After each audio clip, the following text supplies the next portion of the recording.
まだいろいろ必殺技を隠してるのだな。必殺技？誰を倒す気なの？馬の波動を感じるのだ。専門家が簡単に説明してくれている。自分で自分を騙すにはどうするかとか考えてるうちに、出題者がどう考えるかが見えてきた。試しにこれで問題を作ってみましょう。問題。論文の自動評価は10年以上前だ。RNN 量が発病してるわね。なんで私がしくじったような扱いになってるのかしら。 G 検定をちょっと超えたあたりのレベルで対策してるって感じで、やっぱり少ないと思うのだ。どうしたの？やっぱり G 検定って問題集が少ない気がするのだ。そうかしら。最近だと結構な数の問題集が書店に並んではいるわよ。そうなんだけど、なんというか鳴らすという意味ではそれで良い気がするのだけど、鍛えるという意味ではちょっと不足な気がするのだ。まあ確かに出題者側が少し傾向を変えてくると、既存の問題集じゃ対応できない可能性は高いわね。あと問題集に鳴らしただけだと実際に使い物になる知識になってるかは疑問ではあるわね。そうなのだ、それなのだ。そこでちょっと思ったのが、メタンって実際どういう勉強法をしてたのだ？今まで教えてもらった方法だけじゃない気がするのだ。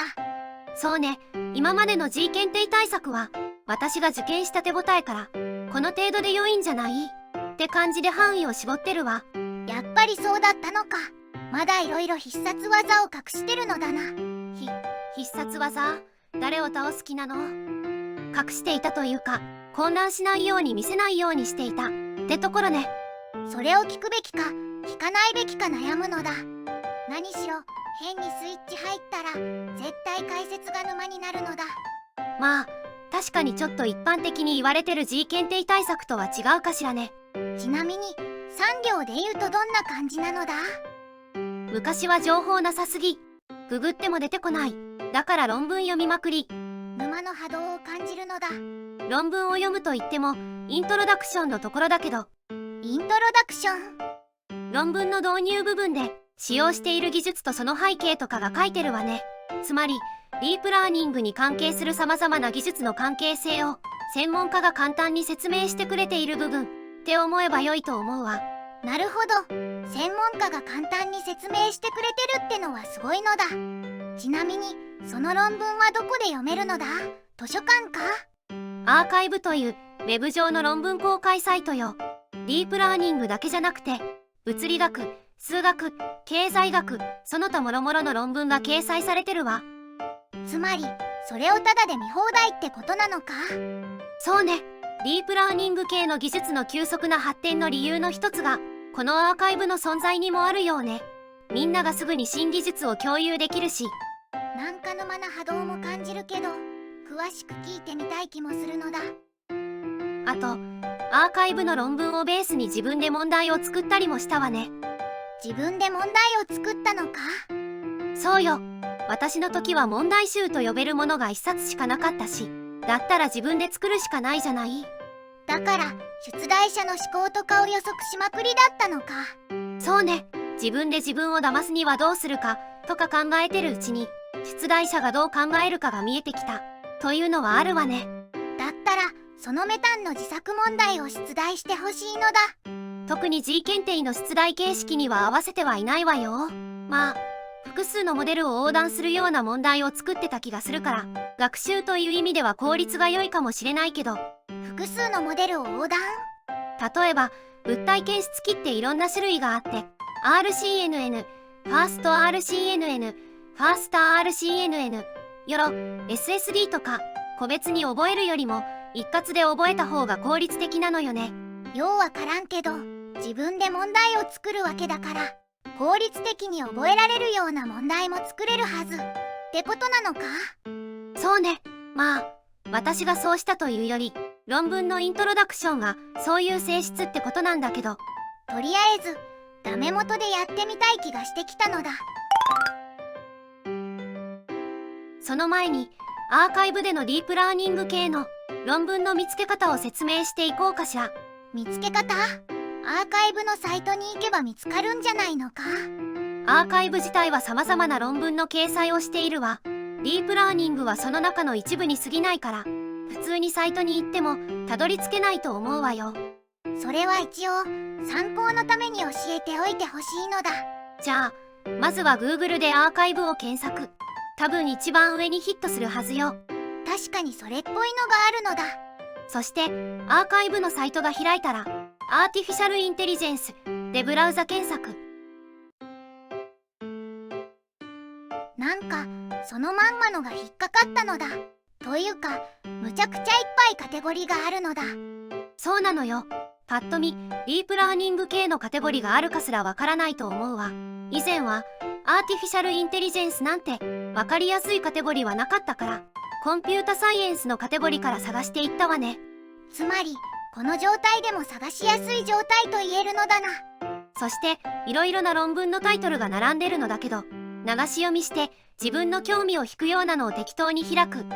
ここではディープラーニングアーキテクチャーフォーオートマティックエッセイスコアリング、日本語だと論文の自動スコアリングのためのディープラーニングアーキテクチャかしら。この論文を見てみましょうか。そしてこの論文の概要文を見ると、どうやら論文の自動評価を行う RNN と CNN に基づく新しいアーキテクチャの提案ね。むっちゃ英語なのだ。メタンは読めるんか。そして実際の論文を見るには右上の PDF へのリンクをクリックね。そんなところに知らないと見落としそうなのだ。そしてざっと流し読みすると、そもそも流し読みができんのだ。このタイプはイントロダクションじゃなくてリレイテッドワークスに技術的背景を記載しているタイプね。いきなりタイプとか言われてもさっぱりなのだ。それでリレイテッドワークスって何なのだ。関連技術って意味になるわね。つまりこの論文で使ってる技術の元ネタを記載してるところなのだな。そうよ。そしてここが問題集の宝物庫ってことね。結局なんて書いてあるのだ。かいつまんで説明すると、論文の自動評価は10年以上前から研究されている。昔は様々な手法で特徴量を抽出していた。しかしニューラルネットワークの台頭でその部分は不要になった。特に LSTM を使った品詞構文を解釈。そして本論文としては以下を狙ってる。双方向 GRU とマルチチャンネルの 1DCNN の組み合わせをしよう。マルチチャンネルの 1DCNN が複数の N グラムに相当する特徴を抽出。なんか知ってる単語がそこそこ出てきたようだけど、何を言ってるのかはさっぱりなのだ。試しにこれで問題を作ってみましょう。これで作れるのか。まあ文章を適当に作ってキーワードを隠すだけね。今回は初級編ということで選択肢からの消去法で推測可能な問題にしておくわ。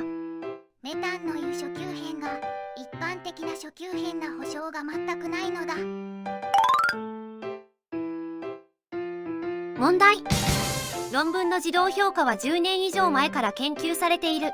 当時は様々な手法で A を抽出していた。例えば隣接文字から単語単位を抽出する B など。しかし C の台頭でその作業は不要となりつつある。特に品詞構文を解釈するために D 系のモデルを使用している。ゲーティング機構を備えた LSTM や E などが代表的である。B が行っていた処理などはマルチチャンネルの F で代替することもある。選択肢は6つ。RNN、GRU、特徴量、N グラム、ニューラルネットワーク、1DCNN。これはさっきの論文の概要がベースになっているのだけはわかるのだ。まずは A よ。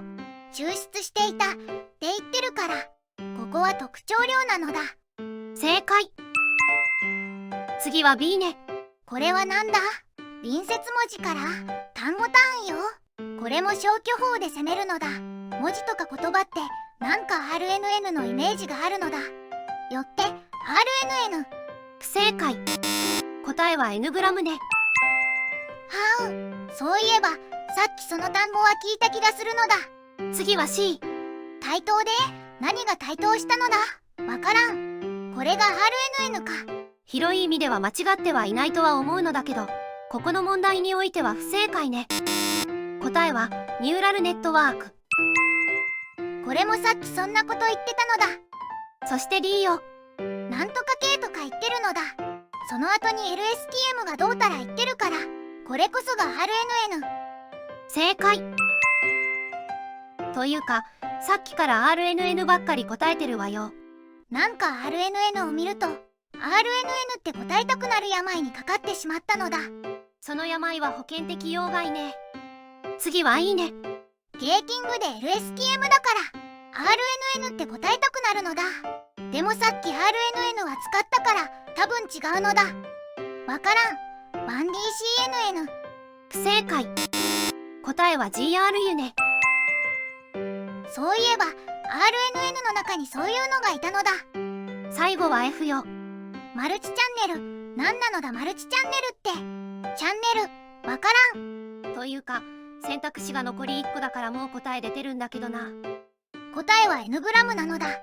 N グラムは B に入ってるわよ。RNN RNN 量が発病してるわね。よく見たら残りの選択肢が 1DCNN しかないのだ。やっと気がついたか。よって 1DCNN。 正解よ。というかマルチチャンネルって何なのだ。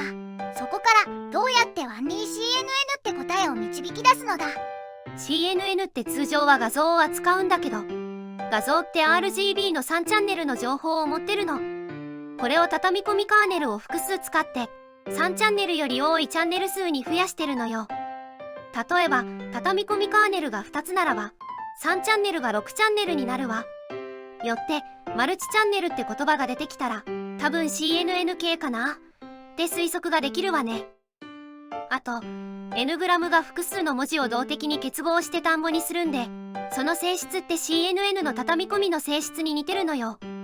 この点でも CNN と選ぶ理由にはなるわね。100歩譲って CNN として 1DCNN って何なのだ。よく知られてる CNN が画像に対しての 2DCNN で、 1DCNN は一次元の、例えばセンサのサンプリングデータなどに対して使用するものね。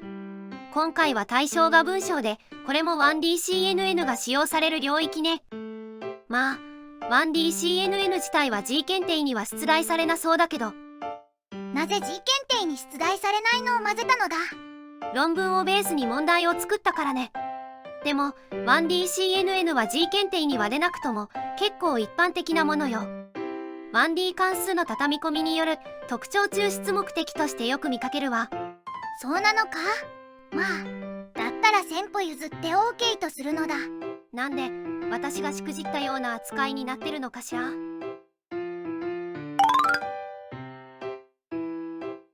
というわけで今回は論文からの問題自作をしてみたわけだけど、どうだった？なんか G 検定対策って感じではなかったのだけど、そもそも G 検定の目的って最低限アーカイブの論文が読める程度の知識を養うってのも含まれてるのかもって思ったのだ。